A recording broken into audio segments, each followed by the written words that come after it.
Good morning everyone. Welcome to PW only IAS.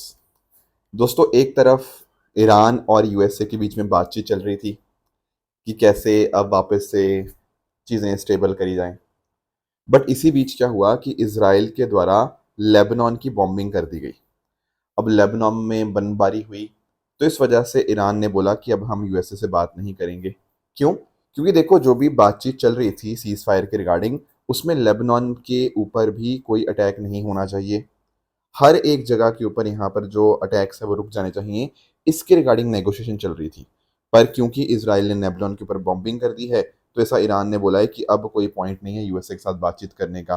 But on the other hand बात करें Donald Trump की, तो उन्होंने कहा है कि उन्होंने बातचीत करी है Israeli prime minister Benjamin Netanyahu से, और साथ ही साथ लेबनान में जो बहुत इंपॉर्टेंट प्लेयर है हिजबुल्ला। दरअसल में हिजबुल्ला को सपोर्ट जो है वो ईरान ही करता है। तो उन दोनों के साथ डोनाल्ड ट्रंप ने बात करी है। एंड अब बोला है कि आप लोग आपस में ना लड़ें, और कोशिश कर रहे हैं कि वो ईरान के साथ भी बातचीत करके चीज़ों को सुलझाया जा पाए। दरअसल में आपको ना यहाँ पर एक बहुत ही इंपॉर्टेंट बियोफोर्ट कैसल के बारे में जानना है। दरअसल में कैसल होता है किला, और जब मैं बात करता हूँ ना बियोफोर्ट, इसका मतलब होता है आपका ब्यूटीफुल फोर्ट, ब्यूटीफुल किला। अब यहाँ पर आप पिक्चर में देख पाओगे, ये है एक बियोफोर्ट कैसल। अब ये बहुत इंपॉर्टेंट लोकेशन है। क्यों? क्योंकि यहाँ पे आप नोटिस करो, ये लाई करता है यहाँ पे। प्लीज इधर फोकस करना आप लोग। जैसे यहाँ पर आपको इसराइल देखने को मिलेगा, यहाँ है लेबनन। अब लेबनन में बियोफोर्ट कैसल आपको देखने को मिलता है, और यहाँ पर एक नदी है, लितानी रिवर। राइट। अब इंपॉर्टेंट पता क्यों हो जाता है? ये जो कैसल है ना, ये जो किला है, ये हाइट के ऊपर है। अब लगभग 700 metre above the sea level है। इस वजह से पता क्या होता है, यहाँ से आसपास के गांवों को, आसपास के एरियाज को बहुत ही अच्छे ढंग से सर्वेलेंस किया जा सकता है, देखा जा सकता है कि वहाँ पे क्या क्या चीज़ें हो रही हैं। आसपास के जो लेबनीज विलेजेस हैं, सड़कें हैं, आर्म्ड ग्रुप्स की मूवमेंट हो रही है नहीं हो रही, वो हर एक चीज़ के बारे में यहाँ से पता लगता रहता है। बाकी अगर हम बात करें जो रिवर की, ये जो मैंने बताया लितानी रिवर की, ये रिवर लेबनान की सबसे लंबी नदी है, पूरी तरह से लेबनान के अंदर है। और एक्चुअली ये बहुत इंपॉर्टेंट बाउंड्री, मिलिट्री बाउंड्री के तौर के ऊपर काम करती है। अब इसराइल बहुत चिंता में रहता है हमेशा इसके रिगार्डिंग कि यार देखो, हिजबुल्ला यहाँ से कोशिश कर रहा है लेबनान से ऑपरेट करने की, और हमारे ऊपर अटैक करने की बार कोशिश कर सकता है। तो इसराइल ने पता क्या किया हुआ है, इसराइल ने हमेशा फोकस किया है कि देखो, एक यहाँ पर ना एक बफर जोन हो। एक बफर जोन होगा तो इसराइल को चिंता नहीं होगी कि हाँ यार, कि लेबनान या हिजबुल्लाह को हमने पीछे पुश कर दिया है। तो 2006 में जब युद्ध हुआ था ना, तो उस टाइम भी ये बात हुई थी। उस टाइम इसराइल को विड्रॉ करने के लिए बोला गया था। जो यूनाइटेड नेशन की फोर्सेस थी वो भी यहाँ पर प्लेस्ड है। बट अभी यहाँ पर दोबारा क्या हुआ है, इसराइल की मिलिट्री ने इसको कैप्चर कर लिया है, इस पर्टिकुलर फोर्ट को।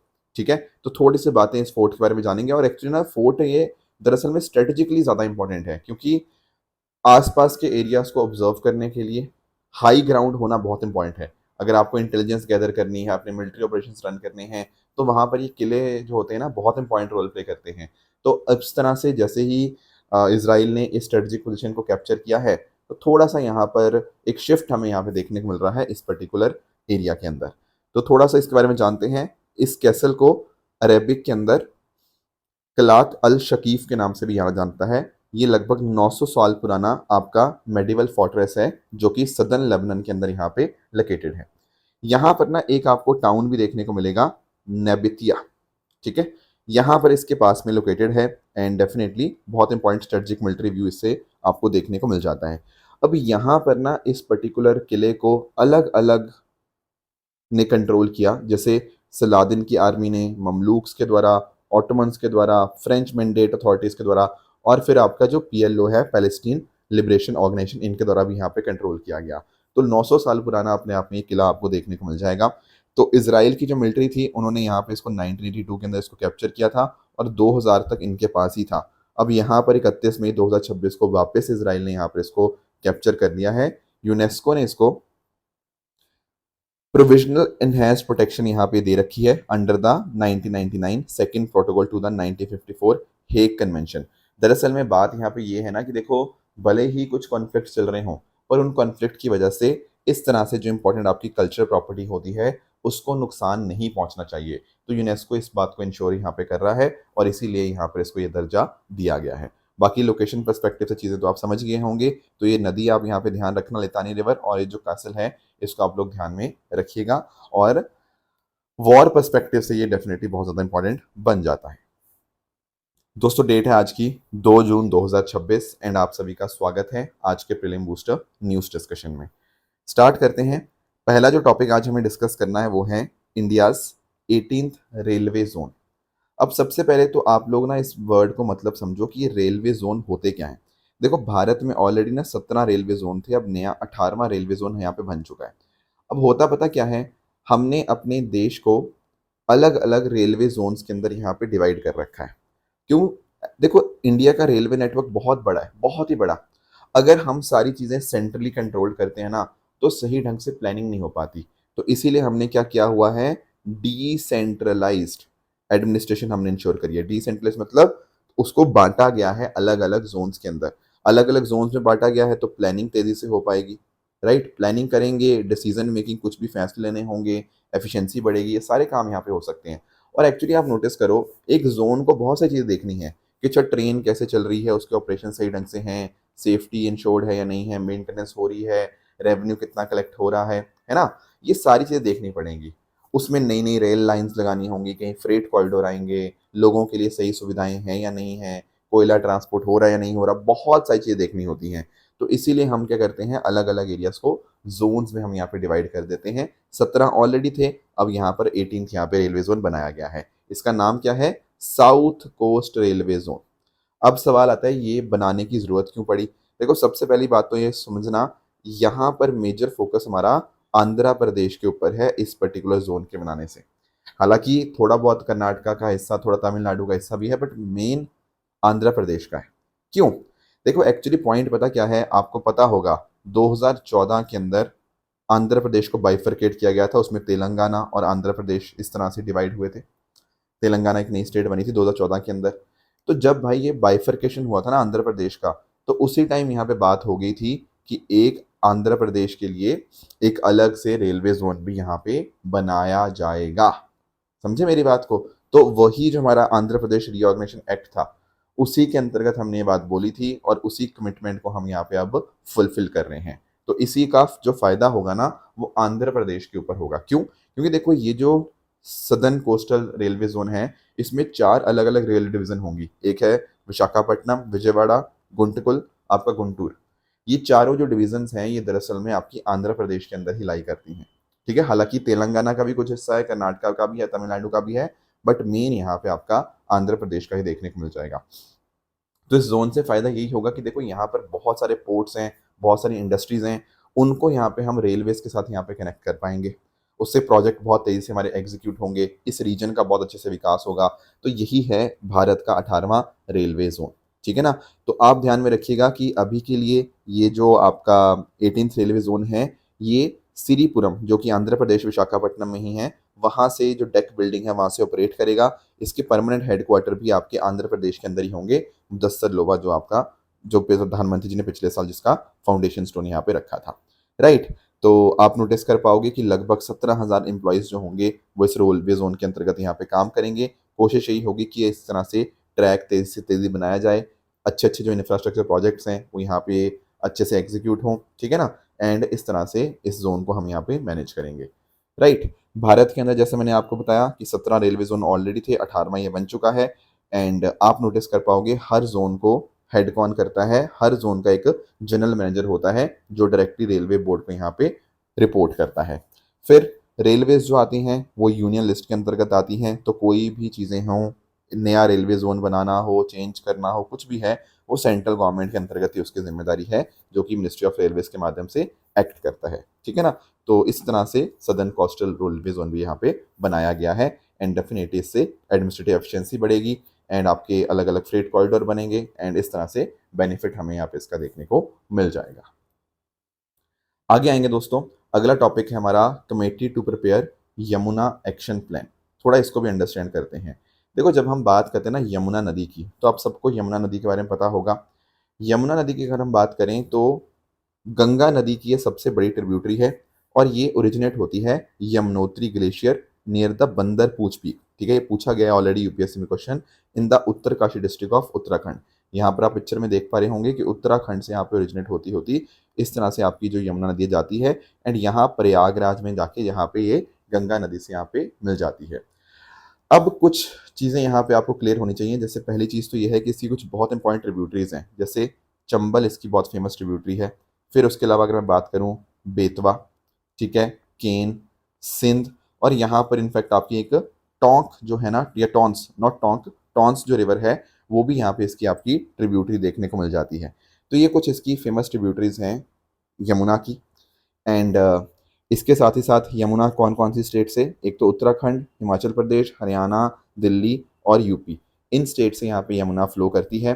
पर काफ़ी सारे कारणों की वजह से जो यमुना नदी है काफ़ी दूषित है। जैसे जो सीवेज है ना उसको ट्रीट नहीं किया जाता, सीधा पानी में नदी में इस तरह से बहा दिया जाता है, जिस वजह से नदी जो है वो प्रदूषित हो जाती है। इसके अलावा इंडस्ट्रियल जो वेस्ट होते हैं उनको फेंक दिया जाता है।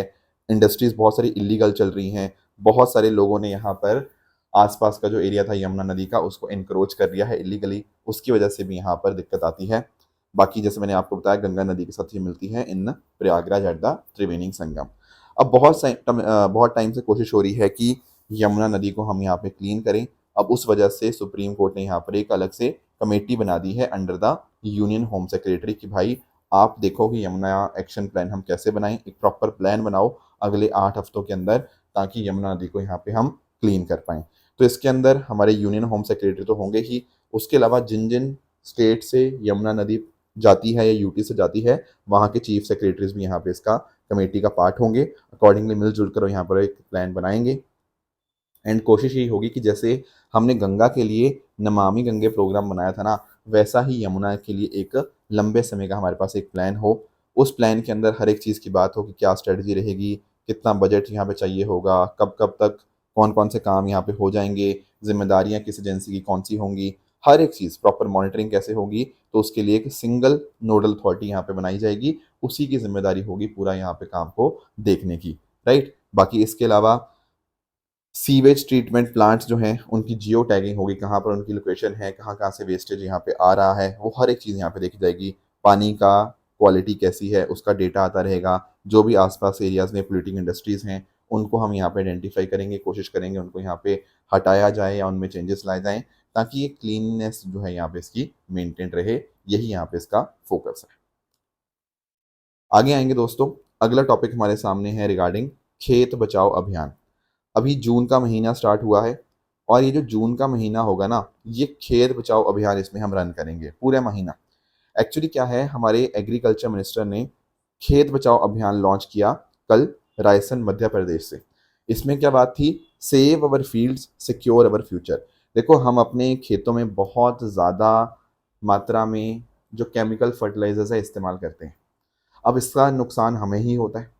तो इसीलिए इम्पॉर्टेंट ये है कि हम अपने किसानों को अवेयर करें कि भाई सही मात्रा में फर्टिलाइज़र इस्तेमाल करें।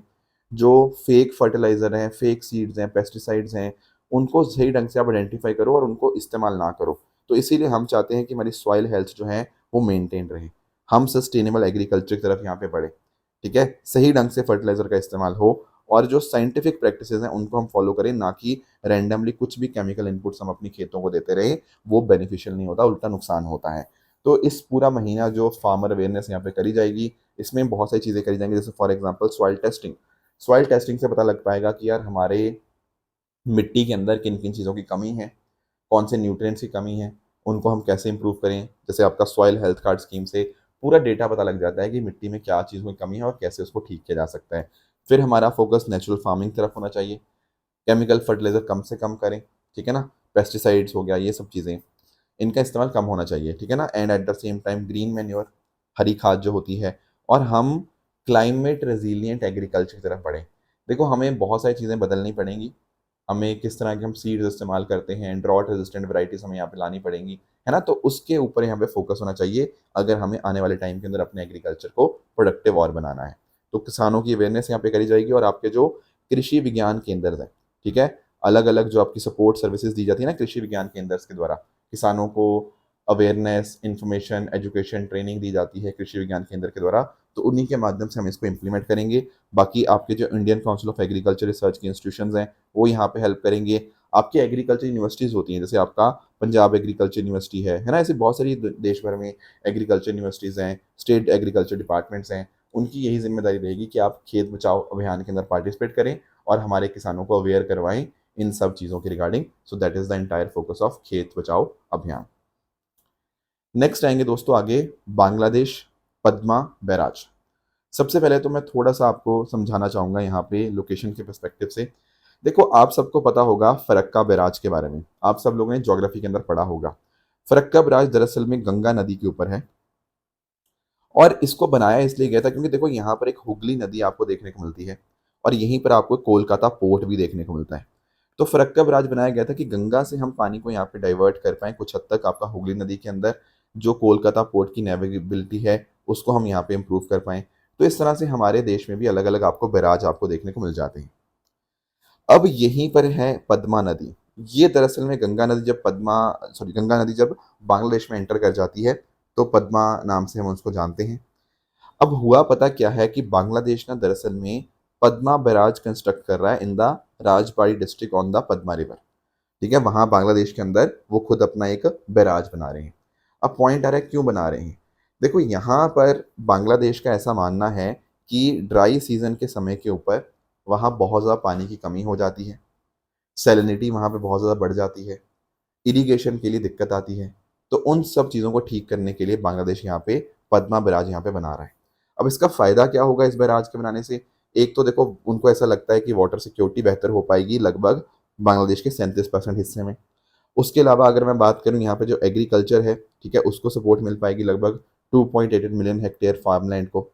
तो ये सब चीज़ें यहाँ पे करी जा रही हैं। अब इंडिया के साथ इसका कनेक्शन क्या है। देखो, इंडिया से ही गंगा यहाँ पे फ्लो करती है, तो आगे जाके भारत और बांग्लादेश के बीच में वाटर डिस्कशंस होंगे, उसमें ये बैराज बहुत इंपॉर्टेंट बन जाएगा। क्योंकि आप नोटिस करो कि भारत भी तो यहाँ पे फरक्का बैराज जो हमने बनाया है उससे हुगली की तरफ पानी ज़्यादा जा रहा है, तो उसका इम्पैक्ट यहाँ पद्मा बैराज के ऊपर यहाँ पे आ सकता है, राइट। तो ये सारे अभी कंसर्न्स हैं, तो दोनों देशों के बीच में इससे रिश्ते के ऊपर इम्पैक्ट आ सकता है। बाकी इसके अलावा ऐसा भी हो सकता है, देखो जैसे इस तरह से बड़े बड़े जब हम बैराज बनाते हैं तो उससे पानी का फ्लो चेंज करते हैं हम लोग, है ना, सेडिमेंट का फ्लो बदल जाता है, रिवर की इकोलॉजी जो है पूरी तरह से बदल जाती है, तो वहाँ की मछलियाँ, वहाँ की जो एक्वेटिक लाइफ है उनको इम्पैक्ट आ सकता है, जो फिशरीज़ हैं उनके अंदर डिक्लाइन आ सकता है, पानी जमा हो सकता है, वाटर लॉगिंग हो सकती है। Plus eight the same time जो भी आपके ये जो डिसीजन लिए गए हैं इनमें इन्होंने किसी के साथ कॉन्टैक्ट तो किया नहीं, इंडिया के साथ कोई बातचीत तो करी नहीं, कोई वहाँ के लोकल लोगों के साथ बातचीत तो करी नहीं, तो उसका इम्पैक्ट उनके ऊपर क्या आएगा अभी किसी को क्लियर नहीं है, राइट। तो ये सारी चीज़ें अभी आज के टाइम के ऊपर बांग्लादेश यहाँ पे कर रहा है और एक्चुअली ना ये काफ़ी बड़ा है, जैसे 2.1 किलोमीटर लंबा ये बैराज होगा। इसमें 78 स्पिलवे गेट्स होंगे। स्पिलवे गेट्स कौन से होते हैं। देखो, जैसे आपका डैम या बैराज होता है उस पे गेट्स लगे होते हैं ताकि मान लो अगर पानी बहुत ज़्यादा हो जाए तो उस एक्स्ट्रा पानी को रिलीज कर पाए। कई बार ना पानी का फ्लो बहुत ज़्यादा बढ़ जाता है तो उस टाइम जो एक्स्ट्रा पानी है उसको रिलीज किया जाता है, वो इन्हीं स्पिलवे गेट्स के माध्यम से किया जाता है। फिर एक होते हैं आपके नेविगेशन लॉक्स। कई बार आपकी बोट्स हैं, आपकी शिप्स हैं, उनको अलग अलग लेवल का पानी चाहिए होता है, तो कुछ ऐसे स्ट्रक्चर बनाए जाते हैं जो बोट्स या शिप्स की मूवमेंट को आसान बनाते हैं। फिर आपके अंडर स्लुइस, यहाँ ये वर्ड है अंडर, अंडर का मतलब होता है लो लेवल। कुछ ना आपकी नीचे पानी के नीचे आपकी कुछ ओपनिंग्स बनाई जाती हैं। उसका कारण पता क्या है। कई बार यहाँ पे बहुत ज़्यादा सिल्ट, सैंड, सेडिमेंट्स ये बहुत ज़्यादा जमा हो जाते हैं, तो उनको कई बार निकालना पड़ता है। उनको निकालने के लिए जो ये जो अंडर स्लुइस गेट होते हैं ना, ये काफ़ी हद तक हेल्प कर देते हैं। फिर एक होते हैं फिश पैसेजेस। ये फिश पैसेजेस क्या करेंगे, ये फिश की मूवमेंट को अलाउ करेंगे अपस्ट्रीम या डाउनस्ट्रीम। भले ही आपके डैम या बैराज में कुछ बैरियर बना दिए पर फिश की मूवमेंट इम्पैक्ट ना हो, उसके लिए चीज़ें यहाँ पे करी जाती हैं। तो ये सारी काम आज के समय यहाँ पे बांग्लादेश यहाँ पे कर रहा है। एंड इसका इम्पैक्ट अगर हम बात करें तो डेफिनेटली साउथ एशिया की अलग अलग चीज़ों के ऊपर होगा ही, ठीक है ना, क्योंकि ये भले ही कितना मर्जी कोशिश करें पर sediment flow, river ecology, trans boundary consultations, है ना, ट्रांस बाउंड्री मतलब अक्रॉस द बाउंड्री कंसल्टेशन, इनके ऊपर इम्पैक्ट तो आना ही आना है। ठीक है, ऐसा नहीं हो सकता कि हम डैम या बैराज बनाएं और इसका इम्पैक्ट इतना लो लेवल हो, नहीं, इनका इम्पैक्ट पूरे साउथ एशिया के ऊपर आता है।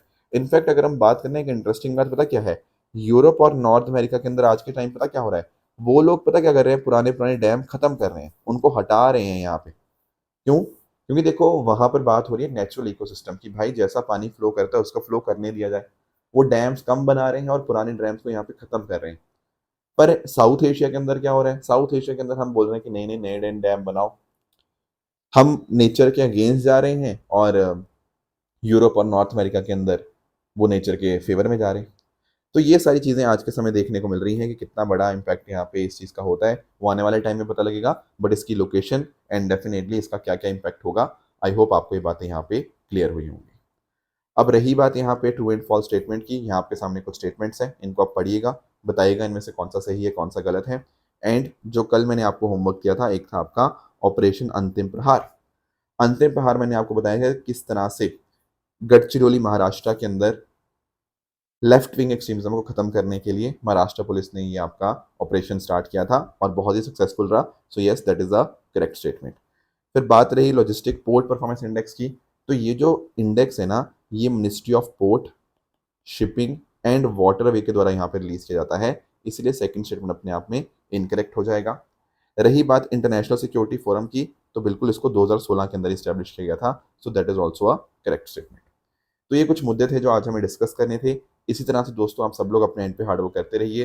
Thank you so much for joining, all the very best and thank you so much.